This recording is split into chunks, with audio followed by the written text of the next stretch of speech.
तो चलिए इसे देखते हैं कि यह संख्या किस किस संख्या से डिविजिबल है। तो यह संख्या 3 से भी डिविजिबल है और 9 से भी डिविजिबल है और 1 से भी डिविजिबल है। और डिफिनीशन क्या कहता है कि वह संख्या बड़ी से बड़ी संख्या जो स्वयं यानी जिस संख्या को डिवाइड करना है वो, तो 9 और 1 को छोड़कर, इन दोनों को छोड़कर किसी अन्य संख्या से डिवाइड ना हो तो ही अभाज्य संख्या कहलाएगी। अगर अभी तक आपने मेरा चैनल सब्सक्राइब नहीं किया है तो सबसे पहले सब्सक्राइब कर लें, लाइक करें और साथ ही बेल आइकन दबाना ना भूलें। हाय गाइस, मैं अजय वर्मा आपके अपने YouTube channel success nice classes के मैथ्स डे 1 क्लासेस में आपका स्वागत है। गाइस, इस वीडियो में अपन पढ़ने वाले हैं मैथ्स के कॉन्सेप्ट और उसके बेसिक के बारे में, जो कि आपको आना ही चाहिए। तो चलिए बिना किसी देरी के वीडियो को स्टार्ट करते हैं।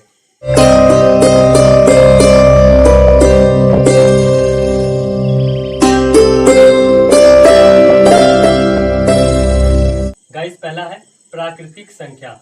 प्राकृतिक संख्या होता क्या है? वह संख्याएं जिनका प्रयोग हम गणना यानी कैलकुलेशन करने के लिए यूज करते हैं, जैसे 1, 2, 3, 4, 5।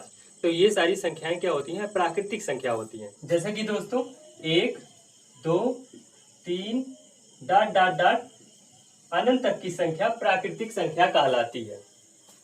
पहले हम जब छोटे थे तो हमें बताया जाता था कि 1 से 9 तक की संख्याएं प्राकृतिक संख्या कहलाती हैं। आप सोचे कभी कि ऐसा क्यों? ऐसा इसलिए क्योंकि जब हम छोटे थे तो हमारा माइंड उतना सोच नहीं सकता था, हमारा माइंड उतना डाटा सेव नहीं कर सकता था, इसलिए टीचर हमें 1 से 9 तक की संख्या 1 से 9 तक की संख्या को प्राकृतिक संख्या बताते थे, जबकि 1 से अनंत तक की संख्या प्राकृतिक संख्या होती है। तो चलिए आगे बढ़ते हैं। दूसरा है पूर्ण संख्या यानी होल नंबर। जब 0 के साथ साथ प्राकृतिक संख्या को भी ले लिया जाता है तो वो बन जाता है पूर्ण संख्या। जैसे 0, 1, 2, 3, 4, 5 डॉट डॉट डॉट अनंत। तो इसमें केवल एक ही अंक ऐसा है जो पूर्ण संख्या है यानी 0। तो अगर एग्जाम में ऐसा आए, 4 ऑप्शन दिया जाए, जैसे 1 और 2 और 3 और यहाँ दे दिया जाए 0, तो इन चारों ऑप्शनों में आपको एक चुनना रहेगा। तो पूछेगा कि पूर्ण संख्या, इनमें से पूर्ण संख्या कौन सी है, तो हम 0 पर टिक करेंगे। दोस्तों नेक्स्ट है सम संख्या यानी इवन नंबर। वह संख्याएं जो 2 से पूर्णतः विभाजित हो जाएं सम संख्या कहलाती हैं। एक नंबर हम पिक किए लेते हैं और जिससे आपको पता हो जाएगा कि सम संख्या हमें कैसे पता करना है। जैसे हमने ले लिया एक 18, इसे हमें 2 से डिवाइड करनी है, तो 2 9 जा 18। देखिए आप पूरी संख्या विभाजित हो रही है, इसका मतलब 18 एक सम संख्या है।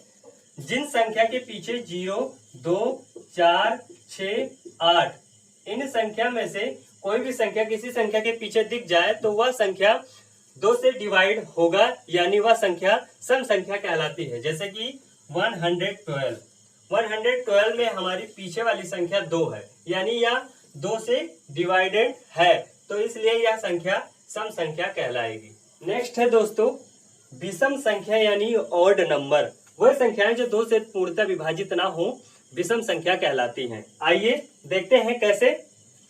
जैसे कि हम एक नंबर पिक किए लेते हैं 11, इसे हमें 2 से डिवाइड करना है, तो 2 5 जा 10, 2 5 जा 10। यहाँ रिमाइंडर 1 बच रहा है, रिमाइंडर 1 बच रहा है, इसका मतलब यह पूर्णतः डिवाइड नहीं हुआ है, इसलिए यह एक संख्या विषम संख्या यानी ऑड नंबर कहलाएगी। तो जिन संख्या के पीछे 1, 3, 5, 7, 9 ये संख्या लगी है, जिन संख्या के पीछे अगर ये संख्या आपको मिलती है तो वह संख्या विषम संख्या कहलाती है। दोस्तों हम एक नंबर पिक किए लेते हैं, जैसे 107।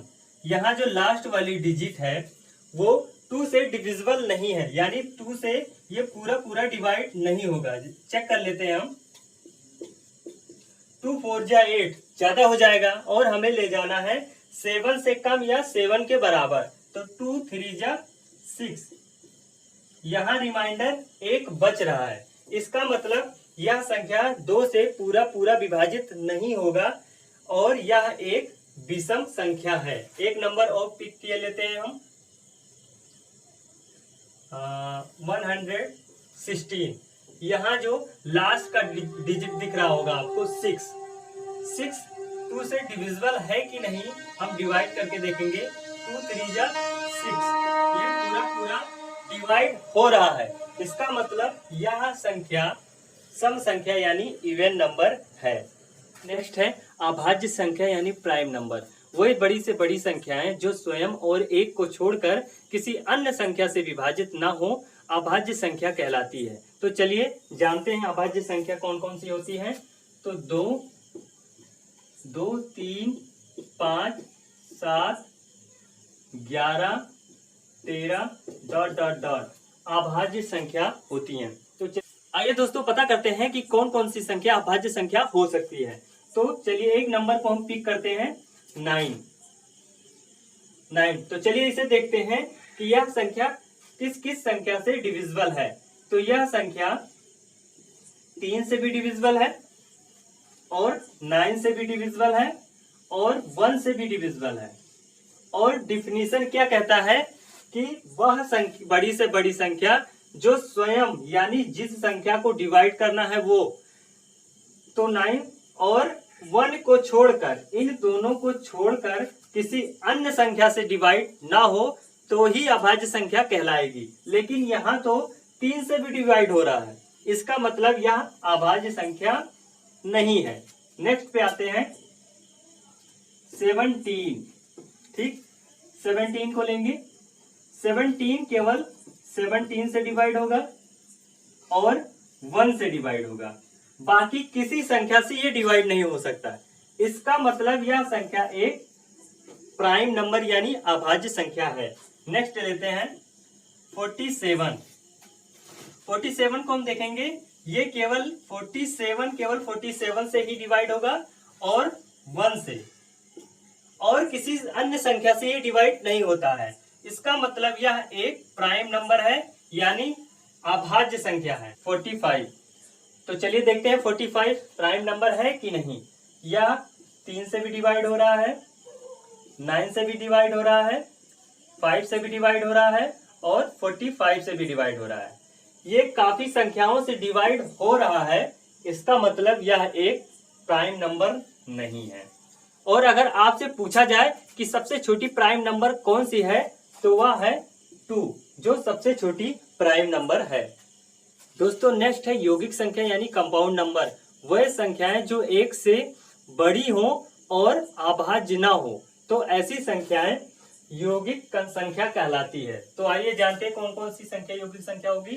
तो पहला है 4 6 8 और 10 ...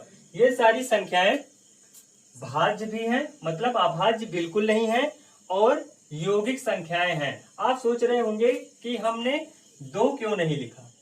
यह एक सम संख्या है और एक अभाज्य संख्या भी है, इसलिए इस संख्या को हम यौगिक संख्या के रूप में नहीं लिख सकते हैं। आज के लिए बस इतना ही। नए वीडियो में मिलेंगे नए कॉन्सेप्ट के साथ। तब तक टाटा बाय बाय।